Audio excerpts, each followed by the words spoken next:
Welcome on a Monday night to Generation Movie, the 78, the KRYPTON 78 episode. My name is J.W. Colwell. I'm joined by my co-host, partner in crime, Rich Drees. Good evening, everybody. How are you doing? I'm a tad exhausted. I've told you this. We just got back from Disney, so it's like you get back and you're exhausted. It's a lot of walk. It's a lot of moving. It's a bit of a schwitz up here in Pennsylvania. Yeah, you guys got the heat going on, which is nice. You get what 4 days a year? You get 4 days a year where it's nice and warm. I think it's stretched out to about 10 now, but yeah.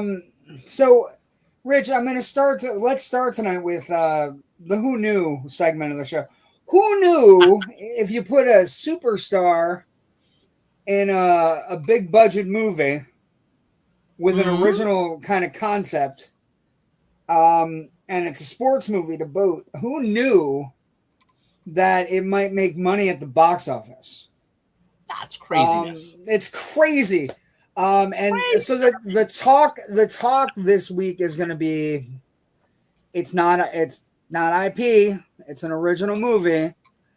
And F1 had a really great opening weekend, 57 million. Now, the thing for me is the budget on the movie is huge. But Apple doesn't give a fuck. They don't care. No, they can absorb that. They can absorb that and just not even care about it. It's grossed $146 million worldwide. So it's not just a big hit in the States. It's also a big hit internationally. The problem for F1, and I'm wondering why they didn't open it maybe a week earlier. The problem with F1 is all those people that were going to see F1, like, first off, I saw it. It was good. It's going to be your dad's favorite movie of the year. Like, if you have a dad that likes sports movies, it's going to be your dad's favorite movie. And the other thing you come out of it going is, wow, that Brad Pitt, he's pretty good. And he's like one of the last of his kind, right? He's a superstar. He's got charisma, and it melts to the screen. And Kaczynski stages the racing really well, and it did marvelous. But where do we go for this movie? Because is it like a 60% drop next week once Jurassic Park hits? Is it? It's tough to tell because it's July 4th weekend. So you've got like an extra, kind of an extra day in there. A lot of people are going to be thinking about maybe going to the movies on Friday or Thursday night. So it's kind of tough to tell. I think word of mouth is going to carry it. I don't think it's going to drop as hard as like 65 or anything like that. Maybe 55. I think it's a really good movie. It's well done. Depends how quickly word of mouth about Jurassic World gets out. Well, and then that's another issue. Like Jurassic World, it's the best movie since the original movie, right? I mean, we're in pretty. It's still not great though. I mean, it's passably good. Yes, it's passably good, but nothing is ever going to be the first time you see dinosaurs. But Gareth Edwards stages things. That originality. Yeah, and Garrett and Spielberg. First one had Spielberg. Like it's. Oh yeah, that guy. I know that guy. That guy who makes. But anyway, it's a good movie. I think a lot of people are going to be talking about that. We've talked about this. I think it was offline, but Jurassic World. We both saw it last week, and it's got 3 viable action sequences that are action sequences of the year. Like, it's got 3 viable action sequences that you go, holy shit, there's a lot going on. And watching things. And Gareth Edwards is a good enough director that he goes back to the roots of, like, caring about people. You're actively rooting for people to get eaten sometimes in Jurassic World movies or Jurassic Park movies. And in this one, you're kind of not rooting. You're rooting for some people to get eaten. And then those people make remarkable recoveries where you go, oh my God, I don't really want him to be eaten anymore. I did. But he's changed. There's one character in particular. Anyway, nobody's rooting for Scarlett Johansson to get eaten, or Jonathan Bailey, or Mahershala Ali, right? But F1 is really good. It's solid. It's amazing. Like it's bone crunching. It's going to lose its big screens though, also. So it's a small thing that we have to take into account when we're talking about these box office numbers.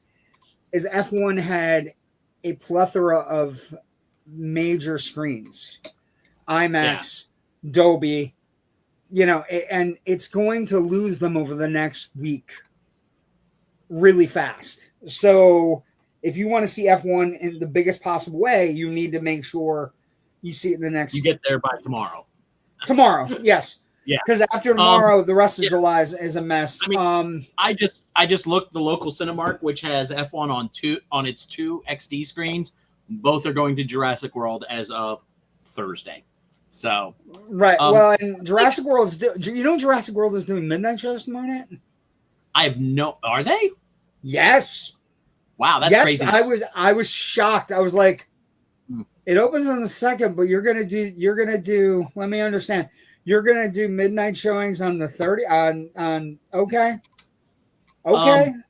I want to point out one thing though that was really great about F1, and if it's not in the conversation at the end of the year for the Oscars, I'll be very shocked, or I'll be really excited to see what bumps it out of the conversation.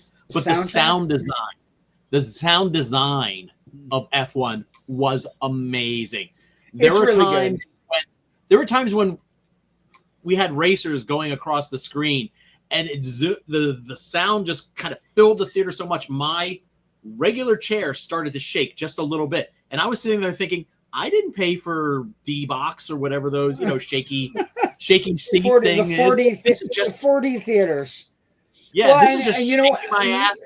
Do you know what else? You know what else is really interesting? The soundtrack is really interesting too. It's got like techno and it's got classical themes in it, and it's a wild soundtrack. But you can't help but get like you start like, yes, let's win a fucking race. Even though I don't know a thing about F1. I am a sports person, and I don't know a thing about F1 except that Lewis Hamilton is the greatest F1 racer, and he's in the movie, and he also produced the movie because he's so fucking rich from all his wins. But I would say if you're thinking about going and you don't, like us two idiots, don't know anything about F1 racing, the whole gimmick in this movie is every race you just hear the 2 sportscasters calling the race, and they're explaining everything that's happening to you. So you don't need to be watching it going, oh, okay, I know what's happening here. You've got one of the race. The sportscasters are doing it, and then also you get the background of the team we're watching, and it's just chaos because Brad Pitt is an agent of chaos in this movie, and he's great. Like Pitt, I came out of it going, that's what a movie star is, kids. We don't have a lot of them right now, right? We have aged ones. People have aged out, and we have people that we really love. But Pitt, man, no matter whatever foibles you might have with him going in, you come out going, holy shit, that's a movie star. And it did very well. Again, 146 overall. The other, that did great. That was amazing. This movie right here, amazing. And look at him in the outfit. Like, he's fucking movie star. Like, what movie it reminded me of very much? Like Paul Newman stuff. Like, he reminds me of Paul Newman. The way he's aging, he reminds me of Paul Newman. You know what I mean? You get that fine line gene. Yeah, it's just like and like I feel like we're gonna get like a nobody's fool from him. He's 10 years older than me. Wait, no, Brad Pitt's what, 3 or 4 years older than me? Yeah, it's and I'm 56, and look at what a mess I am. Yeah, well, but so that is a success. I'd let myself go. And from my days. Yeah, that's what it is. My days as a Chippendale. But so other numbers of the weekend that were interesting that should be talked about, right? F1 does great, 57 million. How to Train Your Dragon's bumping along. It's now at $200 million total. It only dropped 46%. That movie's going to be around for a while this summer. Elio dropped 50%, but it grossed 10 million, so it's 41. I feel like we're going to get back to Elio at some point, and everybody's going to be like, we missed this movie. I can't believe we missed this movie. We waited, and I blame Pixar and Disney's marketing and handling. It has not been good. Like, they've been super high on the marketing for Lilo and Stitch, but nothing for Elio. And I feel like they've failed the movie in that way. 28 years later. Keep going. 28 years later, it dropped 67%. So a lot of people wanted to see it early. It's at 50 million total. I think they're going to get the money to do the last one because I think there's enough excitement. Lilo and Stitch also, still there in the thing. And then Megan opened to $10 million. And this movie here, it's a bomb. Like, there's no way you have a movie that made $180 million out of nowhere in February of 2 years ago, and you look up and it only grosses 10. Weird. It's a weird situation, but you look at everything that's out. Everything that's out pushes it into a really niche place. You know what I mean? Like, everything that's out, F1, How to Train Your Dragon, Elio, 28 years later, right? The horror fans right there. Lilo and Stitch, Mission Impossible, Materialists. They all push it into a niche that it can't overcome. And the weekend it opened, in the winter months, it was able to kind of just cruise through with no competition. And it's just a very, it's a bad look where you release this movie that does a fraction of what the other movie did and is still getting decent reviews. So it's like, it's not that the quality has changed, but it's like you took something that was niche that had a place in the winter months and dropped it in the middle of summer where it's like a fucking feeding frenzy, especially this summer at this moment where we're about to have all these movies on top of each other. And if you're not elite, going to get swallowed up. And it just so happens this is not elite, but this guy is, right? This Brad Pitt guy is pretty elite. Anyway. Yeah. So one thing too, the Hollywood Reporter earlier this afternoon dropped a kind of a bit of a bomb on Elio, and why it kind of just was an empty kind of a film. Initially, the original director on the film was Adrian Molina, who was openly gay.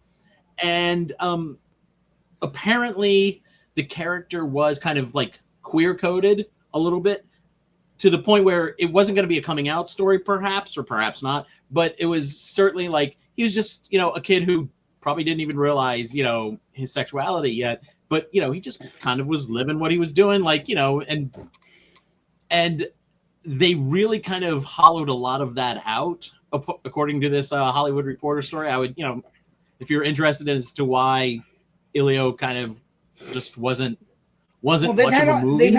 They've had a lot of problems with it. They've had numerous reshoots, but at its core, it's a sweet little movie. It's a nice, I think Gordon's one of my favorite characters of summer thus far. He's funny. He makes me laugh. I'm a liability, and I've been called a pain in the butt. I've been called, he cracks me up. And I just think it is a failure for Disney to not open its new Pixar movies and have to rely on sequels to Pixar movies. Yeah. Like we're getting Toy Story 5, and as much as I love Toy Story, and I am sure they will come up with a way to be great, right? Like that is a brand where you may doubt things, but then you watch 4 and you're like, okay, it's pretty good. Okay. You know what I mean? I would have ended it at 3, but that's me. I mean, 4 is still good. 4 is very good, and 3 had the possibility of the perfect sad ending, but also the perfect ending. Anyway, but yeah, so those are some of the things going on. Box office is pretty amazing, and you wanted to talk a little bit about. We talked a little bit about Rebirth. Let's talk a little bit about the Bond news that you and I you called me. You called me to chat about the Bond news. So Denny Villeneuve, I saw it drop, and I was like, "Well, I need to talk to Jay." Well, we do a James Bond. We usually do a Bond thing. We did Mission Impossible this year. We usually do a Bond-a-thon where we were watching Bond movies and review them. And Bond is an important franchise to us. It's something I watched with my dad. It's something you watched and you loved, and so it's very important. And the idea that Denis Villeneuve is going to be directing the next Bond movie blows my skull out, like just. And so we'll talk about it for a moment and just say, I think it's possible, like it's going to be one of the more anticipated Bond entries, not just for the fact that we're getting a new Bond, but the idea that this is a heavy hitter of a director. If you talked about the last 10 years directors that are heavy hitters, he's one of them.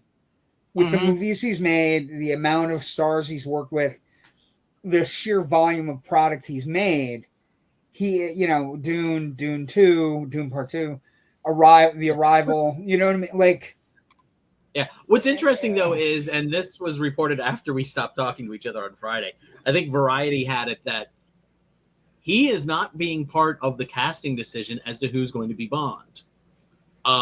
Yeah, I'm still amazed at that. We talked about that. We're like, because my theory was he knows who he's going to pick. You know what I mean? Maybe they're going to pick somebody that he's worked with, or that. Yeah, I mean, I'm sure before he signed off, he said, "Oh, who do you have in mind?" And they said, actor X, and he's like, "Oh, okay, cool." I'm still in. Yeah, I'm still in. I mean, I'd be in no matter what. Yeah, no, and I'm like, what are you gonna do? His being the director has had me thinking, like, you could set it in a different time period. You could do so much, and then you could also do a concept where you just basically let everybody. You let Nolan take a crack. You let you let anybody you want to take a crack. Spielberg, after he gets done with Bullet, right? I mean, whatever. You just let them take cracks, and everybody gets a shot at to do a Bond film. And he wound up creating Indiana Jones. I think that I'm okay with that, by the way. I'm okay with that. I'm okay with that, by the way. that creation, my favorite character of all time. Anyway, again, circle back. Let Tarantino do something set in the 60s. Yes. Damn it. I want to see my Tarantino Ken Bond McKernan. film. Good evening, friends. Hey, Ken. Hope you're feeling better. I know you had some episodes over the weekend. Please stay hydrated. It's very hot. Apparently in the north. Hey, brothers. Hey, Sean Smithson. Sean. Good evening, gentlemen. And then Ken writes, Brad Pitt is 62. He looks really good for 62. No shit, Sherlock. He showed up, at my doorstep. I'd go, okay, I'll go get those Nazi scalps for you. Sir. Yeah, I am. Yes, sir. What do you need, sir? Let me. How can I service you? Anyway, but the Bond news is amazing. It gives us a shot at greatness out of the gates. Like, the last few Bond films have been, lower key. We've had Sam Mendes. We've had, other directors taking shots. But Villeneuve, he's a swing for the fences. We're going to give it, I can't even imagine the budget that this movie is going to have, Rich. We're going to talk about, at the time, the most expensive movie Hollywood had ever made in 1978 in a few moments. But the idea that, I can't even imagine the budget that Amazon is going to put into this movie.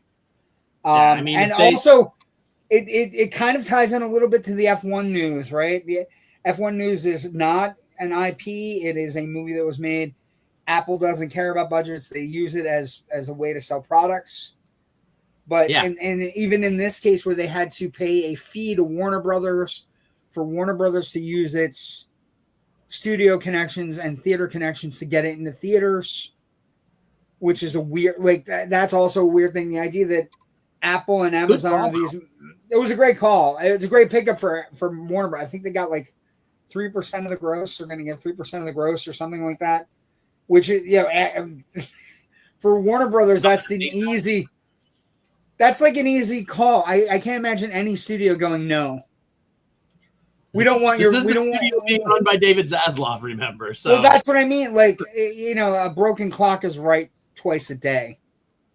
You know what I mean. Sure. So you also had somebody you wanted to talk about that passed away. Really quick, before that, though, just really quickly, trailers for both the third Downton Abbey movie dropped today. Looks really good, and the trailer for Project Hail Mary dropped. And that looks amazing. Oh my God. That trailer is fucking gold. I know. Gosling looks great. My favorite line is Astra not as in not going to space, not leaving my classroom, not going anywhere. I'm not ready for this. Cut. And it's I think they give a little too much of the second half of the story away in the trailer. But I've never read the book. I'm gonna. Okay. It's an impressive trailer. Yeah. Also, trailers drop tomorrow for the Cat in the Hat and Bill Hader's Cat in the Hat, and okay, which is weird. Maybe Bill Hader's Cat in the Hat, which apparently, it's immediately a maybe. Bill Hader's Cat in the Hat, but it's animated, and all of the animation style is different depending on what part of the movie takes place. Okay. So I don't. It looks interesting. And Hader said we spent a ton of money on this. Also, the new Running Man trailer. Oh wait, no. That's not a no. That's a yes. Yeah. That's a yes. Edgar Wright. Edgar Wright's Running Man. My brain was still trying to wrap around. Bill Hader. To say, are we only doing Cat in the Hat movies with SNL alumni now? Well, Mike yes, Myers, but the cast is really weird. It's a really eclectic cast, like America Ferrera, Titus Burgess. Like and apparently it's like some of the movie takes place where the Cat in the Hat comes from. So I don't particularly understand. I don't particularly understand. But apparently it's like a streamlining, kind of like what they did with The Grinch, with Cumberbatch, which I like. I think it was a pretty good movie. Of course, not Karloff, but still better than the Carrie version. That might be sacrilege to some people. Anyway, I do not like the Carrie version at all. I think it's garbage. I know, but there are a lot of people think it's like the bee's knees. Good for them. I'm glad they found something in it. No. Carrie's performance is great. It's a lot of makeup. It was a lot of work. But it's for me, it misses on a lot of stuff. Anyway, so Cat in the Hat, new Running Man tomorrow. Somebody passed away that was important. Let's get to that. And he's a DC. Yeah. It's got DC ties. DC and Marvel, very influenced on the big two companies. Just as I was starting to prep for the show, getting ready here. I got news across some of the socials. Hasn't been confirmed yet, but I'm positive on. I'm feel good on reporting that. Unfortunately, the great and yes, somewhat divisive Jim Shooter passed away earlier today. Now, I jotted down a few notes about his career because I didn't want to try to speak extemporaneously on it. Do you know when he sold his first stories to DC, how old he was? Age 14. Very good. You're cheating, aren't you? Okay. I cheat on everything just because I can't remember everything in this noggin. But I know I'm getting up there, so you know. But yeah, I mean, he started off. He was just a fan living in Pittsburgh. He drew like a Legion of Superheroes, wrote and drew a Legion of Superheroes story, sent it off to DC Comics. The editor at the time reached back out and said, "Hey, this isn't bad. when can you come into the office? And he had to go like, well, I got to finish school first. I got to finish this, year of school first. And then like over the summer, he and his mom went to New York and they showed him around. And before you know it, he was selling stories for Action Comics and Adventure Comics. Like right off the bat, he's writing for Superman, for God's sakes. And all through high school, he's writing for DC. He's selling. He creates characters like Karate Kid, Pharaoh Lad, Princess Projectra from the Legion of Superheroes. He came up with the idea for the Flash Superman races, which are kind of like a keystone of that Bronze Age pre-crisis time. And he did all of that before he was before he graduated high school. So if that's not enough, after high school, he eventually winds up as the editor-in-chief at Marvel. Kind of a tumultuous time at Marvel in the early 70s. They're trying a lot of stuff, throwing a lot of stuff at the wall. Not all of it was sticking. But he stayed on for like 9 years all the way into. We started as an editor, became editor-in-chief, stayed all the way in through the mid-80s. So he did stuff like overseeing the Chris Claremont, John Byrne run on X-Men. He oversaw John Byrne's run on Fantastic Four, which for my money is the best single run on Fantastic Four outside of Stan Lee and Jack Kirby, the first group of stories. He oversaw Miller's Daredevil. He oversaw Walt Simonson's Thor. He wrote the Marvel Treasury edition that teamed up Superman and Spider-Man. He oversaw something called Secret Wars, which I think we're going to be seeing on the big screen in a couple of years. He was divisive. He was strict. He wanted deadlines to be adhered to, crazily enough. He instituted a return original art back to the artists program at Marvel. So the artist could then get a secondary income by selling off individual pages. He instituted royalty programs at Marvel. He was also maybe a little homophobic because he had a strict ban on no gay characters, unfortunately. It's not maybe. It's not maybe. And he wrote the first 2 gay characters in Marvel in an issue of Incredible Hulk, and they tried to rape Bruce Banner. So he was also like the negativity aspects of him were the homophobic thing that eventually he got to the point where he was his ideas hit so big that it became bigger than him in his own mind. Yeah. So and let's face it, his abrasiveness at times. Eventually, John Byrne just said, "You know what? I'd rather go over and work at DC." And he went over, and this was right at the post-crisis time. I was right. Byrne walks in the door and delivers, that amazing reboot of Superman, which has so many core concepts that we're seeing in movies today, like next Luthor week, as a businessman. Next week, we'll be seeing them next week. Yes. Next Tuesday, we'll be seeing them. John Romita Sr. Shooter had been great for the first 2 or 3 years. He got creative people treated with more respect, got us sent to conventions first class with our ways paid, and we thought the world of him. Then Secret Wars was a big hit, and after that, he decided he knew everything, and he started changing everybody's stuff. And then Byrne, you were talking about John Byrne. Shooter came along just when Marvel needed him, but he stayed too long. Having fixed just about everything that was wrong, he could not stop fixing. Around the time I left to do Superman, I said I thought Shooter and Dick Giordano should trade jobs. It was DC that needed fixing then, and to do so every about 5 years or so.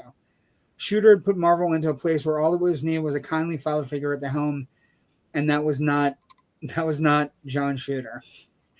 Secret Wars was when the trouble really kicked into high gear. We must never forget that Secret Wars began as a toy promotion with Toy Biz. Shooter turned it into a way to reshape the Marvel Universe in his image. So now, yeah. to be fair, John Byrne is a bit of an abrasive personality too. Well, yeah, Okay? you get two people. You get I'm two. a fan of his Fantastic Four stuff and his Superman stuff. It's fucking brilliant. Some of the greatest comics in the last, I guess I'm going to have to stretch it out for another decade now, in the last 50 to 60 years. So the last 40 Yeah, no, he years. was important, and he worked for more companies. Worked at Dark Horse, worked at Valiant, he was an important figure, and yet with this particular person, we can also look at their shortcomings. Mm-hmm. Right? Yeah. The first two gay characters ever allowed in a Marvel comic were two gay men who wanted to rape the Hulk.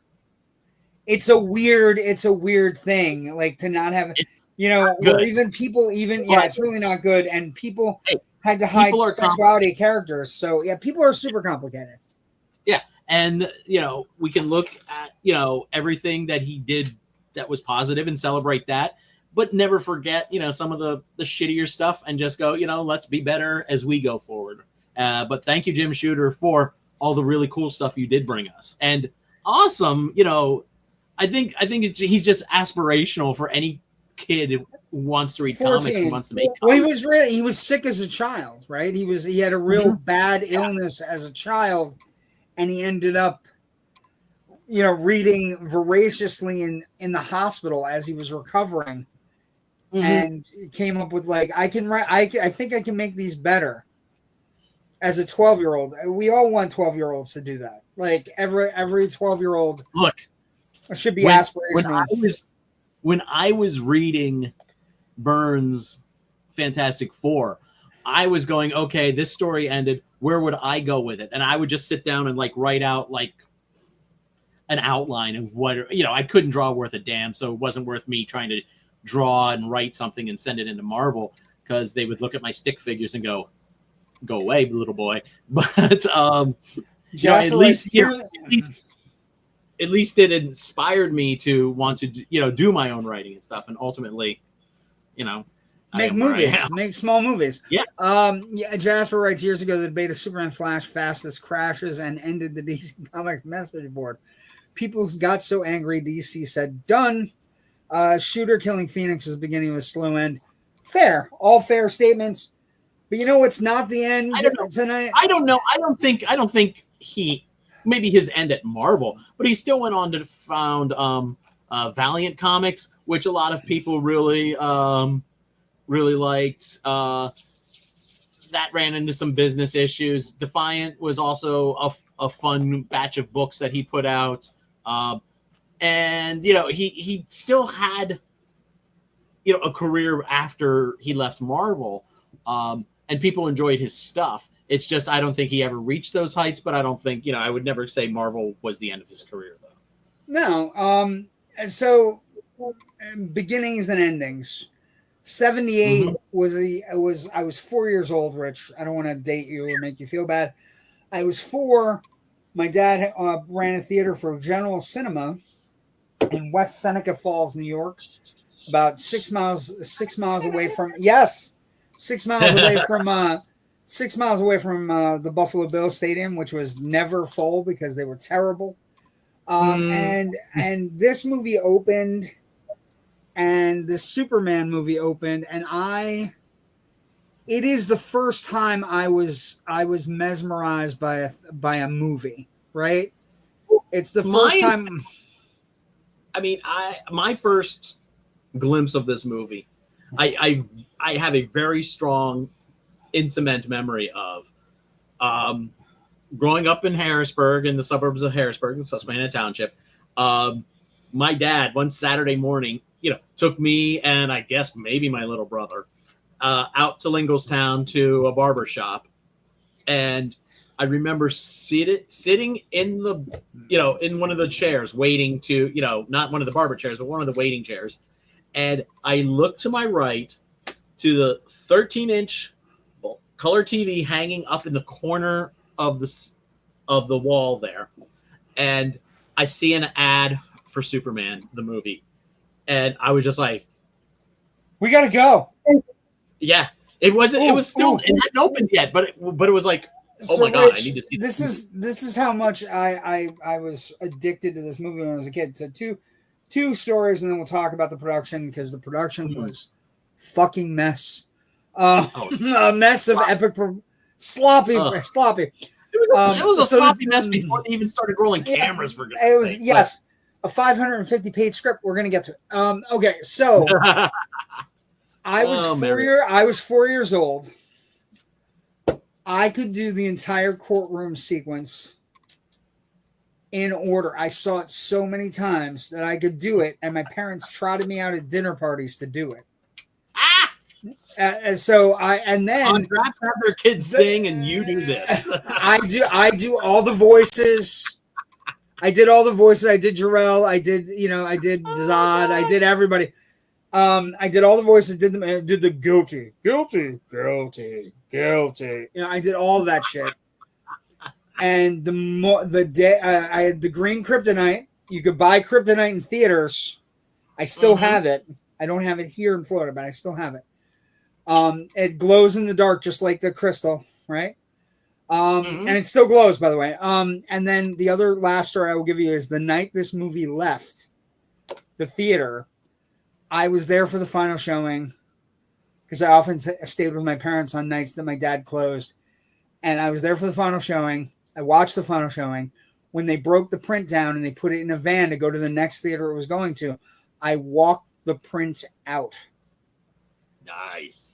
I have a viable thing in my head of me walking the print out, crying the entire time, not understanding that movies left after a certain point. Anyway, so that is my humble beginnings and why I love Superman so much, and why I love this movie so much. Production, I don't know that we can get into the sheer volume of stories and lawsuits and muddled back and forth, that this movie had. But so it starts out as a Mario Puzo script, right? The script is 550 pages, Rich. 550 pages. I know. So they decide we're going to make there's sequences in it that are like 10 pages long that somehow survive to the actual movie that last like a minute and a half. So there's a lot of fat in this. That's the first thing where you like looking at the stories that we have. It goes a little bit out of control just because the Salkinds kind of have no idea what they're doing, and they I read it. I read it years ago. I was way too damn busy to give it a reread, because that's an afternoon of 550-page script. Yeah, but it's like it's amazing. It's an amazing kind of like, and the people that were involved, like the names you're involved when you read about production: Muhammad Ali, Al Pacino, James Caan. Then you read about like Mario Puzo, who wrote The Godfather, who then they have to give it to Tom Mankiewicz. And you may understand that name as the father of the guy on Turner Classic Movies. He has to come in to do a polish. He does a polish. Tom is Ben's uncle, I think. It's Ben's uncle. Okay, it's Ben Mankiewicz. Yeah. You sure it's not his dad? Yeah. No, Tom is the son of Okay, I'm sorry I screwed that up. He's related to the guy on TCM. He does a rewrite that basically is what they end up filming for Superman the movie and Superman 2.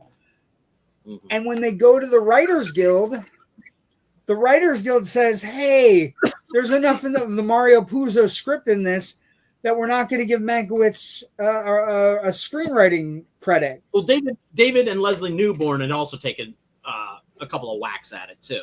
Well, at which point Donner makes Tom Mankiewicz a creative consultant that actually gets him in trouble with the Writers Guild of America. Yeah, well. At which you gotta love. Anyway, so there's all that mess. Then you start getting into like they filmed. Are you okay? Principal photography began on March 28, 1977 at Pinewood. It goes all the way to, let's see, October of 78. So it goes almost, 16 months? Let's take a half step back. There was a huge casting search for the actor to play Superman. Clark Kent / Superman. They talked to like Paul Newman. They talked to Sylvester Stallone. Burt Reynolds' name was tossed around. Robert Redford. I was serious about that. Ultimately, there were some names that were like, "Who's the bigger name?" And can you imagine? Wait, can you imagine Burt Reynolds like, yeah, Superman, yeah. And then Dom DeLuise is like as Jimmy Olsen. Would have been a completely different movie. It would have been a completely different movie. But also other names that were there, right? You're talking about the casting. Other names that were there, like it's not just like it's every name. It's not one or two. Neil Diamond, Arnold Schwarzenegger both wanted to be Superman. James Caan, James Brolin, Lyle Wagner, Christopher Walken, Nick Nolte. Nick Nolte, by the way, Wagner would have been good. I think Lyle Wagner would have brought something to it. I think so too. But the interesting thing there is Nick Nolte took a crack at it, and during his audition, he told the Salkinds and Donner and everybody that he wanted to play Superman as a schizophrenic who didn't know who he was.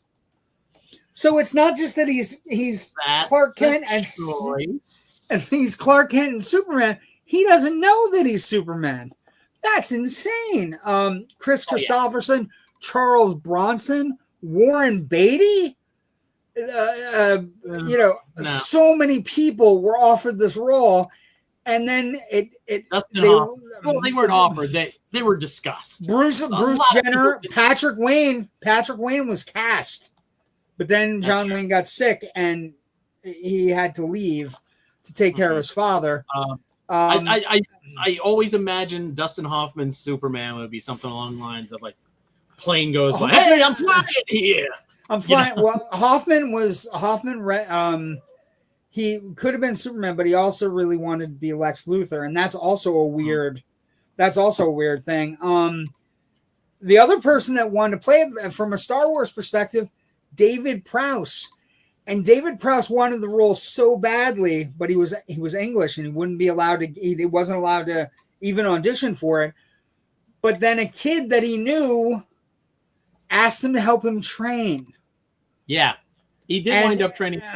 He trained Christopher Reeve to be able to be Superman, which is one of the most incredible things. So it is David Prowse's birthday tomorrow. He, of course, passed away in 2020, but he would have been 90 years old tomorrow. And to be honest, David Prowse, we don't give him. Everybody loves James Earl Jones and the voice he provided Vader, but the commanding presence that David Prowse provided under the armor is something we take for granted, right? Yeah, we take it for granted. So, yeah. But Christopher Reeve, who was they tried several times to get him cast. Lynn Stallmaster tried several times to get him cast, but eventually they were like, well, can we? They thought he was too tall. They thought he was too lanky. But training under David Prowse, he went from 188 pounds to 212 pounds. And by the time they finally did an audition with him, he was so jacked. And so I was talking to somebody recently, and we were talking about it where it was like, Christopher Reeve, you don't realize how jacked under the outfit that they gave him. You don't realize how jacked Christopher Reeve was. You just don't. He was 6'2". He put on 20 pounds of muscle, pure muscle, for the role. And I would say to you that the outfit that he was in actually didn't do him justice. Like, because the outfit is not like, if you look at the outfit, it doesn't do him justice, right? It just doesn't. No. But he finally gets the role, right? Which is one of the more interesting things. And, he wins the audition, does whatever. He also faced some tough stuff where they had him redub The young Superman, who was played by Jeff East, plays the teenage Clark Kent really well. Yeah. But which is a shame because I've met Jeff East at a Chiller, one of those Chiller autograph shows years ago, because he signed my that's what I forgot to put up for set deck, my Superman DVD cover, which is signed by him and a few other folks. But they Margot dubbed Kidder. over his dialogue. They never told him. Yeah. And he always he found out at the premiere. And he was angry at He was angry at Christopher Reeve, and they fought for a long time. But then eventually they got to the point where they made up and were able to put it past them. So these are all things. We haven't even gotten to the director stuff. The director stuff was crazy, amazingly nuts. Because they were filming. They had the scripts for 1 and 2, consecutive, simultaneous and they're movies. filming it together. And then they were just falling further and further behind, starting to go over budget. 55 million. So, rightfully or whatever, this all kinds blame Donner. And so they said, okay, we've got our release date coming up. Just let's finish part 1, and then we'll come back after the release, and we'll finish off what we need for part 2.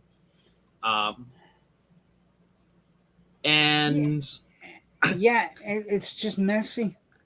And we get to part 1 is in the theaters, and it's wonderful, and people love it. And I think I guess we're gonna pick up the part 2 story next week, I guess. Or... Yeah, the part 2 story we'll talk about next week. But it's a lot of the stuff that Donner shot, like the Mankiewicz script stuff, is important because basically he looked at the 550-page script and said, "This is if you're gonna shoot this, it's gonna take 5 years to shoot 550 things." The salaries, the budget was like Christopher Reeve received $200,000 for playing Superman, $250,000 for playing Superman for both movies, Superman and Superman 2, while standing around Brando $3.7 million, Gene Hackman $2 million, and they filmed all of their scenes for both sequences of the movie for Superman and Superman 2. Brando had it in his contract. He only had to film for 12 days. Didn't learn any lines. No. Everything on a cue card. Yeah. And I watched an old, as we were preparing for this, I watched an old, I think it was Johnny Carson. I think it was on Carson. And he's talking to Reeve, and Reeve is like, Carson goes, "What was it like to work with Marlon Brando?" He goes, "Terrible." He goes, you want to work with the legend, and then you end up working with somebody who doesn't care. He's just there for the money. And it's one of the more frank, because, once Superman hit, this guy was a superstar, right? Yeah. But Brando, talking badly about Brando, the Brando stuff is just crazy. He eventually sued the Salkinds, saying he deserved more money, after the fact, even though he didn't learn any of his lines or anything. And they wound up not using any of the stuff in 2. They ended up using Susanna York in 2. His mother. Which made no sense, But hey, we're all, it's just another crystal in the wall. Anyway, that's a deep cut. So, it's one of those things where it's this most famous movie, and it almost didn't happen. Mankiewicz, basically talking about the script is it was a mess. It was lengthy. One of the things you read about Brando pitched the idea of being paid $3.7 million to voice vegetables or something else. He basically came up with an idea I don't need to really be on the set. I just kind of just want to do the voice. And they were like, "No, we're paying you $3.7 million to be Jor-El." What was it? A green suitcase or a bagel with Brando's voice. Yeah, he's just being dumb. I mean, weird. Just being weird. I think it's one of those. Let's just see how big of a jerk I can be towards these people, and they'll still pay me. But the interesting thing was that both Hackman and all due respect to his his talent, and his legend, and his work, Still a bit of a dick move. I just, well, and I'm also sorry. Just, like I said, the coolest thing about the whole thing is when you read about it and read about the production, how troubled it was. And then, we've seen it before where you and I have talked about movies where the production is a nightmare. And then all of a sudden, the film gods smile, and you look up and you have Christopher Reeve as Superman. You have, they cast Margot Kidder. They cast everybody that needs to be cast, and everything, like, it's just a mess. Like, trying to find a director. They picked Donner because he did really good with The Omen, right? And then, I just, Mankiewicz came up with some of the best things in the movie. The idea that the Kryptonian family each wears a different crest, giving, the S on Superman's costume validity that would later become different things.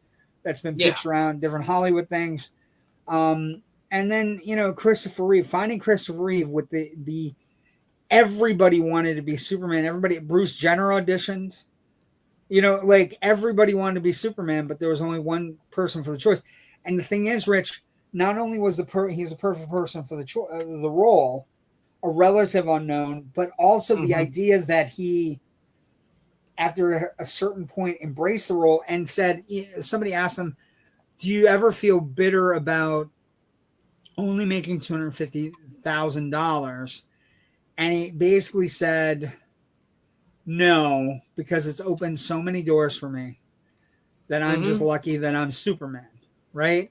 If he hadn't done this, would we have had a great movie like Death Trap, or Noises Off, which I think is an underrated comedy. More people need to go. Yeah, you know what? I think it's an interesting thing, but I also think it's part of what makes him a great Superman is that he's got this humility, and part of what makes Superman special is the humility. Anyway, so movie opens. Cost $55 million when we get to it. Movie opens in 1978. It opens on 508 theaters. It eventually gets to 817 theaters. That's a platform release by today's standards. That's an A24 movie. It opens on 508 theaters. It eventually balloons to 817. Ooh, under 1,000, right? Opening weekend, it grosses $7.4 million. But it goes on to gross $134 million domestic, $165 million internationally, for a grand total over $300 million. And if you look at the adjusted for inflation, the box office would be 618, which would put it third on this summer's release chart. It'd be behind Minecraft and Stitch, for fuck's sake. But also the interesting thing is it only played an average run of about 4 weeks. I know my dad's theater we played it for 8, at least 8, when we finally got it. And some weekends it lasted, some theaters it lasted for 12, 13, 14 weeks. And it's just one of those movies that played, for a lengthy period of time, and it did very well. And then it just it became a magical kind of opening. It opened at the Kennedy Center, right? And, it was opening during Christmas week, so it had 12 million with everything. For the week of December 22nd to 28th, it set an all-time U.S. weekly record of $18.5 million. It set a single-day gross for Warner Brothers at the time with 3.8. In its third weekend, it grossed 13 million. So it just kind of like, it kept on just, you know what I mean? Like, it kept on going up and up and up. And then, because it's an old-timey movie, we get to do the approximately number of people who've seen it. During its theatrical run in 1978, approximately 120 million people saw Superman in theaters. So a third of the population saw Superman in theaters. To put it in perspective, when tickets were $2 a piece, you know what I mean? Like, and that was high at the time of the box office. We were squawking about it then. Second highest grossing film in 1978 in North America. At the time, it was also Warner Brothers' most successful film of all time. We've had things since then that have done very well. Critical response then and now. We use Rotten Tomatoes as a nice little aggregate. 93% on the Rotten Tomato meter. Pretty good for a little comic book movie. 86% on the popcorn meter, which is odd for me because it's like something. I put up a picture, right, on the Loud and Nerdy group page today, and somebody said they hated Jaws. Yeah, that was my reaction too. I'm like, okay. So you banished them from the group? No, I'm inclusive. I try to include even people who are a little off. Even dumb opinions. No, I kid. I kid. But, I mean, I would love to know what their reasoning is and have that conversation. Well, I asked. We'll see what happens. I'll talk about it next week, maybe. But critical response then and now, very positive reviews. 94%. 93% is incredibly high. And then if you look at some of the reviews, it is a, the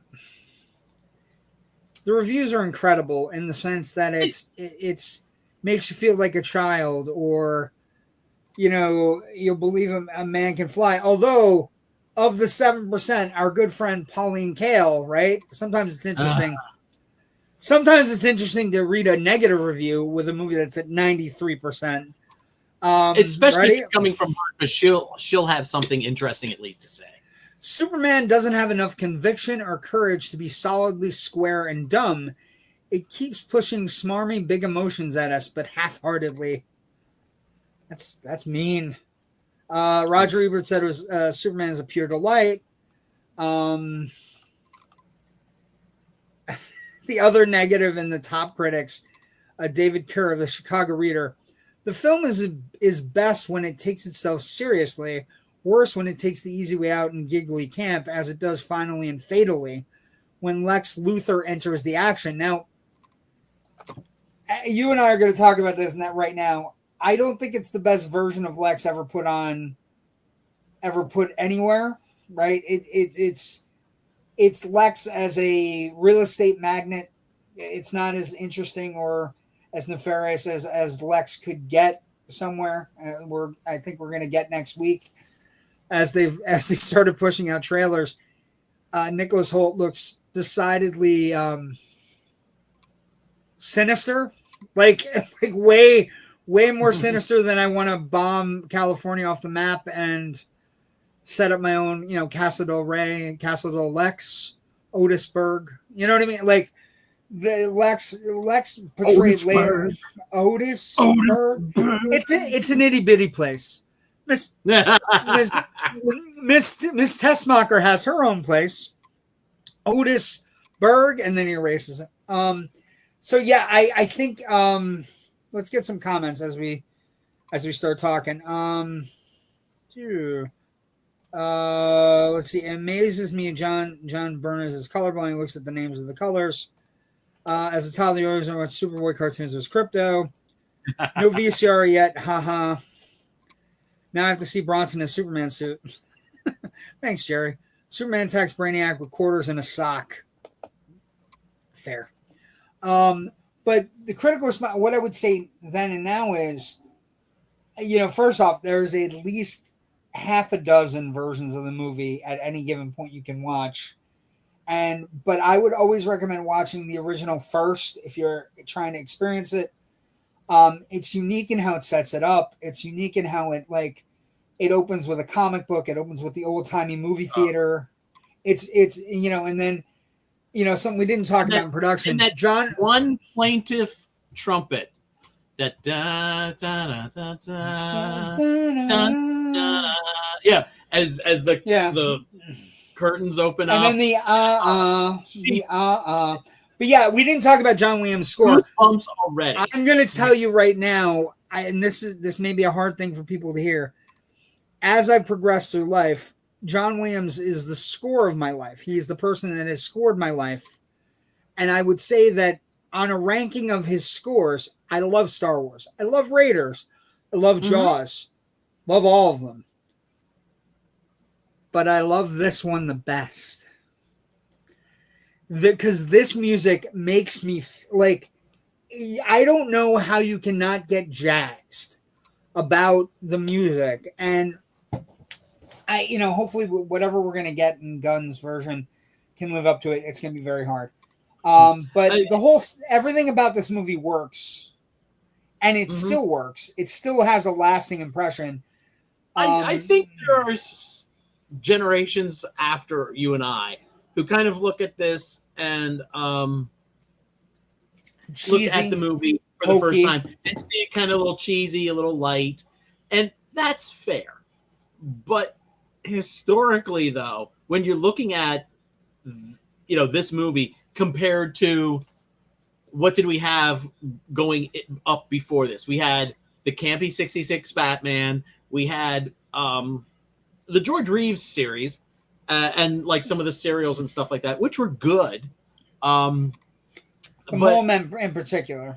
Yeah, but I don't think they took the material quite as seriously, or at least looking to find some emotional truths in this in the material the way Donner approached it. Remember, Donner had in the production office a big sign. It showed Superman flying, and then it said verisimilitude, which means everything should feel like the real world. And I think there are minor complaints to be had about some of the takes, but for the most part, like, I can't find a better. I haven't gotten it yet, and maybe we get it with Corn Sweat. Maybe we don't. I don't know what we're getting. I'm excited. I hope it works. But I haven't found a better first act as Superman than this movie. You go from the helicopter on the side of the building, the hat falls, he comes out, he goes to the phone booth. Phone booth is a half. Fuck that. I can't change in this phone booth. He goes across. As he's crossing the street, he's holding all his stuff.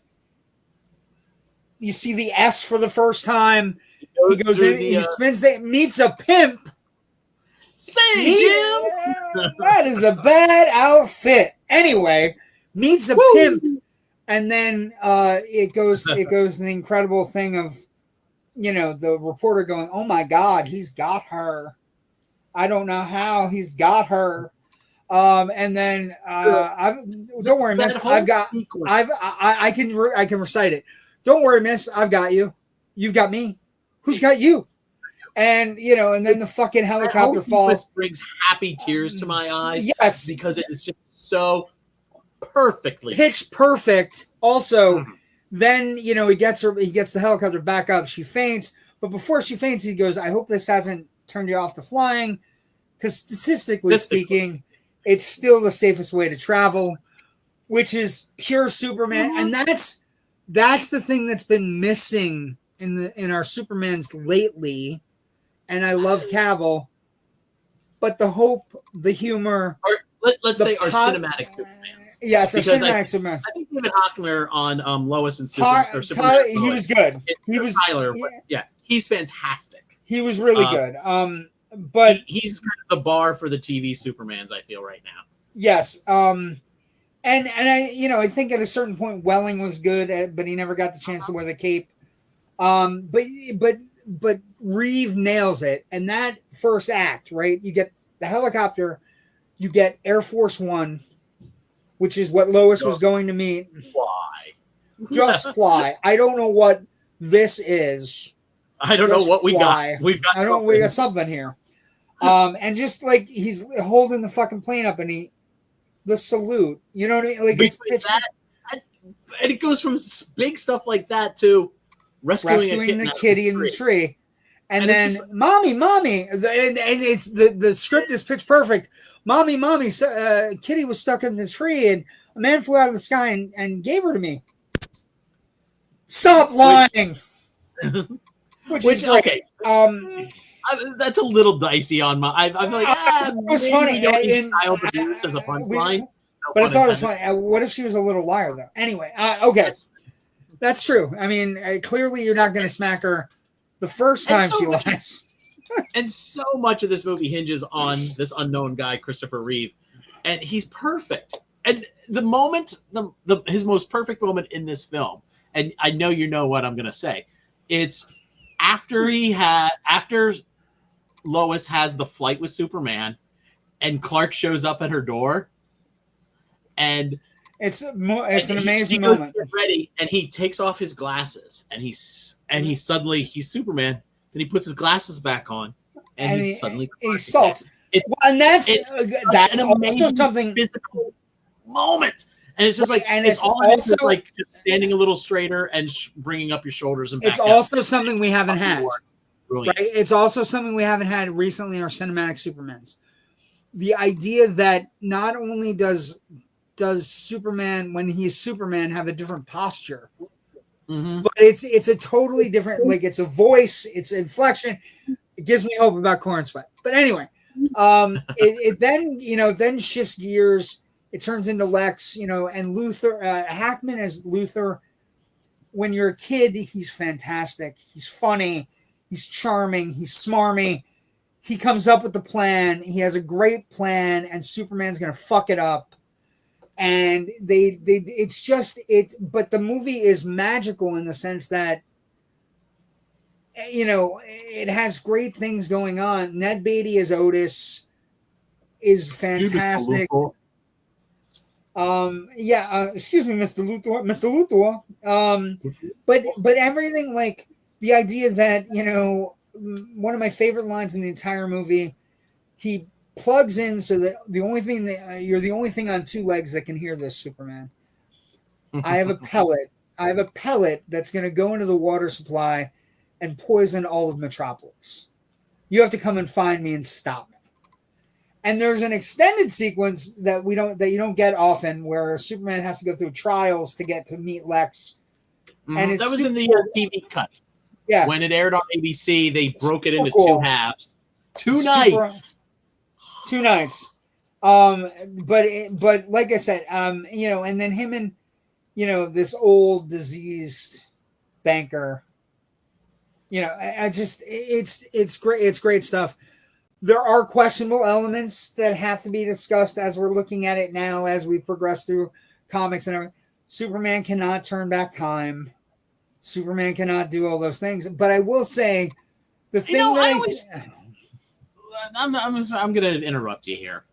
I don't see that as him turning back time so much as him flying backwards in time. Because in the comics at that point, you'd see him like flying, and like these big numbers would go by, like 1973, 1960. And you couldn't do that in the movie. Have him I just read it as him flying backwards so fast he broke the time barrier and was going backwards. And I think turning relative to what he was looking at. That's fair. I've always viewed it as like a minor misstep in an otherwise perfect movie. I also think like there are touches here and there, and there are pieces of this movie that, as a child or as somebody who watches again, I'll give you an example of something that every time I watch it, I look for. The end of the movie, after Superman wins, he flies up into the air. He flies toward by the earth, and he comes up, and Christopher Reeve just gives you this smile. And God help me that not everybody who's seen that movie goes, he's smiling at me. Mm-hmm. That's me. He knows I'm here watching him. And the idea that he can pull it off, and the idea that the Superman he creates is so pure. It's a pure form thing. I love Hackman. Brando. you know, when you're watching it, you can't notice that he's lazy, he's out of shape, right? You don't notice. And actually, there's a thing I used to do with my costumes when I was in theater. I would do this, and I realized later in life that I was Brandoing it, where like just holding my hands there. And so he's great, and like the idea that it spans, 17 years. But the one thing they get right that the recent version of Superman has not gotten right. Glenn Ford is a fantastic Pa Kent. He is a wonderful Pa Kent. It is an amazing. He's got 2 scenes, and he is amazing in both of them. He's amazing in both of them. Oh no, waterworks! Oh no! Every fucking time. Oh no! And every time I've watched this movie over 40 some years. Yeah, the thing about it is, it's like, and he's holding his wrist, and he's like, oh no, and it just collapses. They get it so right. They get the funeral right. There's like 3 people at the funeral. It's just him, Ma Kent, and the pastor. They get everything right, and then the next morning, Clark is out in the cornfield, and she looks out, and she's looking to make him breakfast. She calls for him, but he's not there. He's already knowing that he has to leave, and he has to go fulfill his destiny, whatever his destiny may be. And it's like the music swells, and it's just this amazing. I talked to somebody; they're going to take care of the farm. Ben, but what's interesting though is in Superman Returns, which is Bryan Singer's Superman movie, with Brandon Routh, which is kind of a supposed sequel to Superman 2. A true sequel to Superman 2. Yeah. Martha is now kind of dating that guy. Yes. Ben Johnson or whatever his name was. Is it Ben Powers? Ben Powers? No, I don't think that's that. But he's played by oh shit. Name just dropped out of my mind. Wilkes-Barre born actor. The guy who did the Pathmark commercials in the 70s. Oh, that guy. Stop it. You know who I mean, though. Stop it. Stop it. I feel bad now. I can't remember. I do too. I literally had it on the tip of my tongue like 4 seconds ago.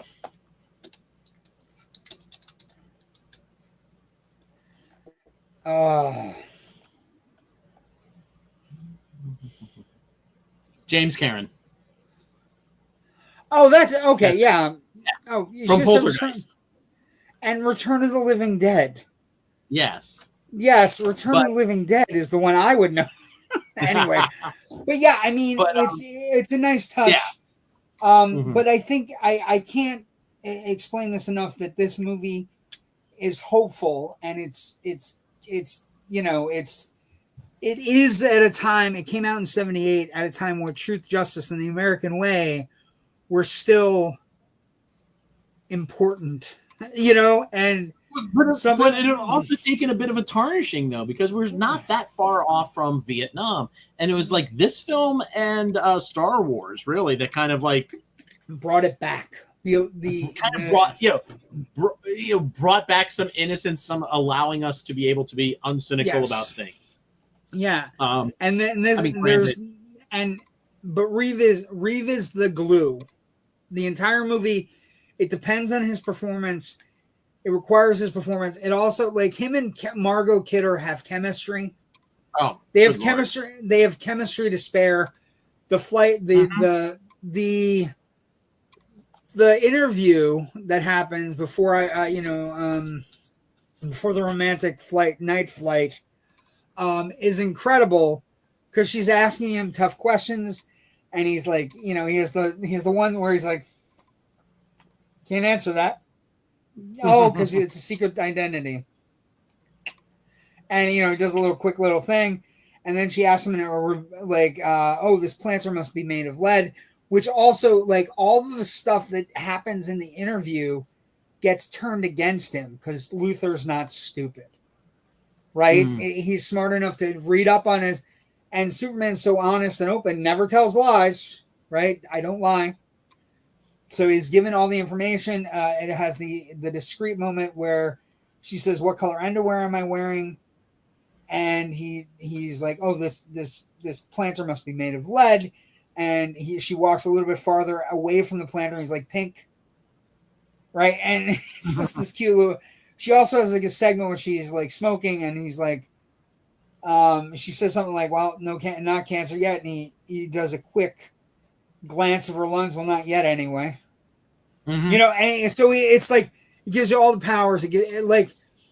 It's a great movie. It is remarkably well done. I can't believe the amount of chaos that went behind the scenes, and I can't believe that in 1978, this movie. If this movie doesn't succeed, I don't know if we ever get a comic book film, right? Which leads us to legacy. So franchise viability. One of the things I will say, an interesting franchise side note here is Christopher Reeve playing the character. There was a span of time where nobody wanted to touch the part, right? So it, in a way, hinders the franchise viability because nobody wants to step in those shoes, right? It's hard. Playing Superman is hard. It's not an easy role to play. Even if as a producer you wanted to do a Superman new movie, or hey, I've got this idea, let's make a show called Lois and Clark.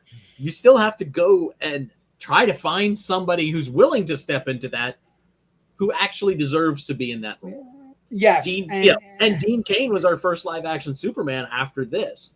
And he did okay. I think the material in Lois and Clark let him down after the end of season 1, when they changed showrunners. Yeah, and like 2, 3, and 4 were kind of crap. But that show had hits or misses too, and it became for a lot of it. So this is a huge budget. You have a person playing Superman that can't be replicated yet, right? And then you also have the idea that at some point Warner Brothers, that owns the rights to the character, is going to send down the rules. We don't want him on television. We don't want him, like, he's too big for the character's too big. He can only be in movies, just like Batman at some point can only be in movies. But this movie, legacy wise, I don't know that you get Batman 89 without this movie. I don't know that you get any of the comic book movie we've ever gotten. It's a much harder sell. Yeah, if I ever get a chance to chat with Michael Uslan again, that's something I would ask. I would be like, do you think you could have been able to? I mean, I know he had a tough time pitching Batman to Warner Brothers anyways forever. I just think it's one of those things where you look up without Superman. And the legacy here is it's a double-edged sword. Everybody wants the Superman movies to be huge, but as they start to make more movies, they get progressively worse, right? Mm-hmm. Eventually, the point where we get a Golden Globus version of Superman with Christopher Reeve, who's game, but the script is so bad and the effects are so bad that it's all lost. And it's, they saddle him with so much bad things happening. Superman and Superman 2 are kind of like away from them. And Superman 3 is a weird hodgepodge of like what was cool and hip, and then putting it with like trying to be edgy with Superman, and Superman's not edgy. He doesn't need to be edgy. The whole point of him is he's an alien's view of what humans could aspire to be, right? So we have a major movie coming out, but like the effects, the soundtrack, like look at this image and tell me you can't get jazzed a little bit. Mm-hmm. Then they set up the second movie so well, legacy wise, franchise wise. They set up the second movie with 3 villains. Well, I mean, because that original 500-page phone book that Mario Puzo wrote of a screenplay, had all the story elements of the first movie and the second movie. It's just the Kryptonian supervillains come in at the end, and it's a whole like smaller sliver of that overall movie. And so when they chopped, that script and turned it into 2, they were able to expand out the Kryptonian supervillain stuff. But I'm reminded of this picture. You don't even care where the second rocket is going. Of course I do. Hackensack, New Jersey. But Lex, my mother lives in Hackensack. Wait, that's one of the greatest things ever. My mother lives in Hackensack, and then he just not anymore. But also the end sequence is fantastic as well. Like Superman saving the train, Superman pushing the rock and creating the thing. The suit works, right? I have another picture of him flying because it's just awesome. And then him, of course, turning around, and but all of that though, I think works fine.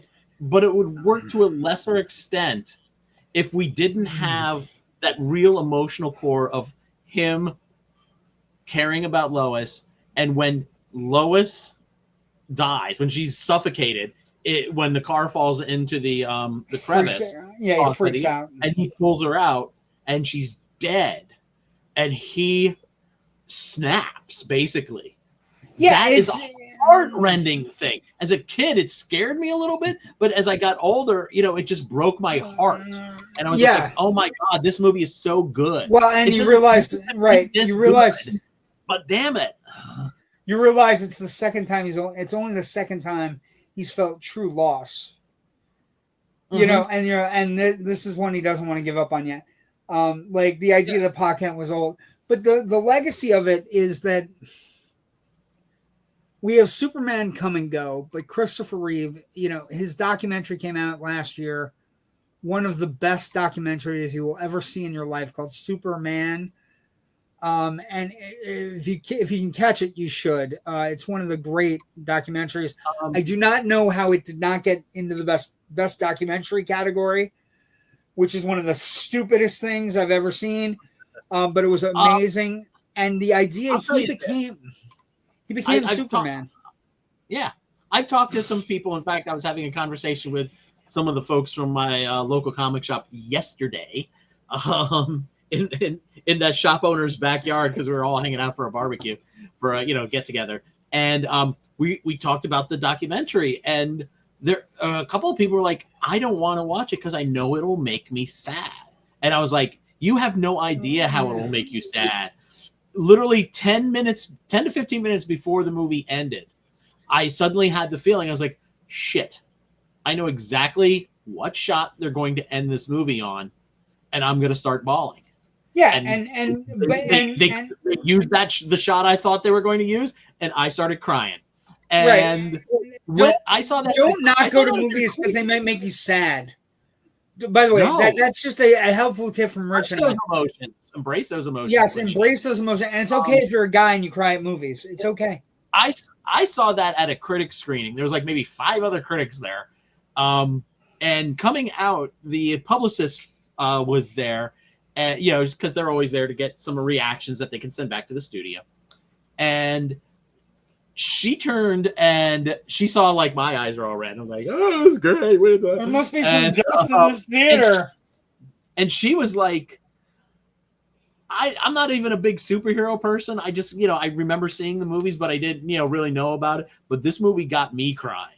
So it's such a beautiful movie. Like, it has a lot of poignant moments, but his legacy is that he was Superman. And we've had people play Superman, and then they, maybe they don't make it, or they whatever. He was Superman. The legacy is his legacy stands the test of time as Superman because of everything he embraced, how he performed, how he interacted with everybody and everything. And we've made a bunch of movies that are franchise-based IP Superman. And I'm going to be honest, the Zack Snyder stuff I know it doesn't work for you either. The Zack Snyder stuff doesn't work for me because they don't embrace the stuff that makes Superman Superman. So if we come out of next Tuesday night, and I know we're going to be talking at about 10 o'clock.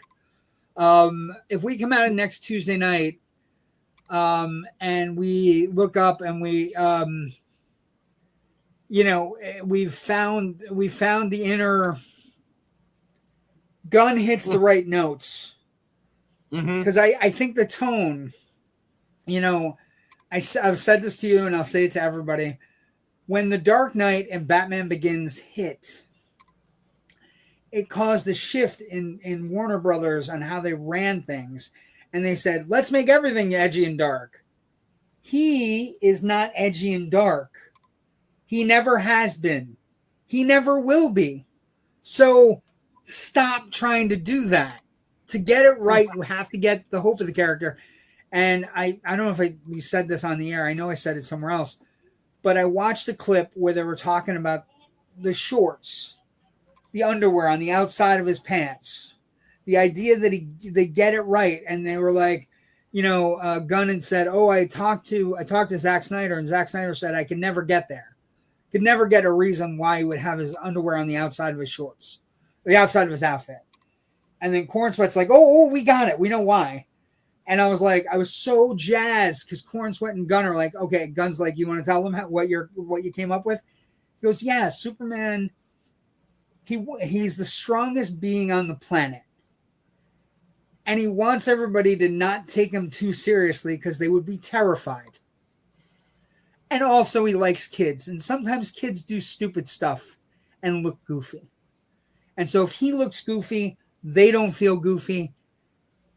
And he loves kids. Yes, that's a perfect answer. Yes, you win the prize and we move on to the next round. Right? And if you get any of that, if Corn Sweat can nail it out of the park, if Brosnahan nails Lois, the Superman the movie legacy will not be in vain, and we will finally have an heir to a throne that is sat vacant for 78, 22, 47 years. We're 47 years in on this experiment, right? So the legacy is important. Reeve is important. And then on top of that, Rich, next week, we get this. We get Superman 2. And when I look at you, Rich, and say Superman 2 is as good as one of the best sequels ever made, theoretically, yeah, it could have been better, honestly. Sure, but we'll get into those reasons. We'll get into those reasons. Where can people find your stuff, Rich Drees? Superman 2 next week. In the meantime, you can read all of my reviews at film and other writings at filmbuffonline.com. We've got a Facebook page, which lets you know when new stuff goes up, as well as other late breaking news and fun little history on this day tidbits every day. So find us there. I have a handle on the socials. It's at FilmBuffRich, and that's on Twitter and Blue Sky. I do 2 other podcasts, neither of which have an episode coming up this week. So, okay. My name JW the Movie Guy on Facebook, Twitter, Threads, Blue Sky, X, whatever the fuck he's calling it this week. I also do another show called Loud and Nerdy on Tuesday nights with my good friends Jerry and Kyle. I don't think we have a guest this week, but we do have a big show coming up next week. Although half of the show, a third of the show, 2/3 of the show, we'll be going to see Superman, and we are probably going to maybe do a review show either late Tuesday night or early Wednesday at some point to try to get Superman reviews out as quick as possible. You can also find us next week for here. Phantom Zone episode next week on Generation Movie. One last comment. It's a great documentary. It really was. Mm-hmm. Hold on, what do we got? Okay, there was worried about my eyes. Okay. But where are the giant spider and polar bears? Fair. JB, your eyes okay? You look like the burn. Yeah, I did get a little sunburn. Also, my eyes are twitchy every once in a while. Hope you're okay. I'm okay. Thank you for asking, Jasper. Start with George Reeves, or are you too young? I've seen George Reeves. I had some George Reeves Adventures of Superman TV series in reruns as a kid. And I watched a little bit of it, but I've never gone back and like rewatched the whole thing. I have a feeling it might not wholly work. I'm not need to kind of dip through every now and then. I would think I think the thing I've watched the most old timey Superman would be the Fleischer cartoons, right? Yeah. Where those are great. One of the early features on Filmbuff Online that I wrote back in like 2004 was a big piece on the Fleischer studio and how they made the Superman cartoons, and then I kind of broke down each cartoon with a little bit of critical review, a little bit of information about the making of each one. You have a little World War II propaganda stuff like Jungle Drums or the Japators, but overall, when I was a kid, they were amazing. They were foundational. They inspired so much new lore in Superman and other things as well. I mean, when I was a kid, in the World of Tomorrow lifts liberally from a couple of those cartoons. When I was a kid, the Turning Back Time part was awesome. It was, Jerry. It was a great documentary. Yeah. Superman, essential viewing. Thank you for joining us tonight. We'll see everybody next week. We're 8 days away, Rich. 8 days away from Gunn's Superman. Anyway, have a good night. We'll see everybody next week. Bye.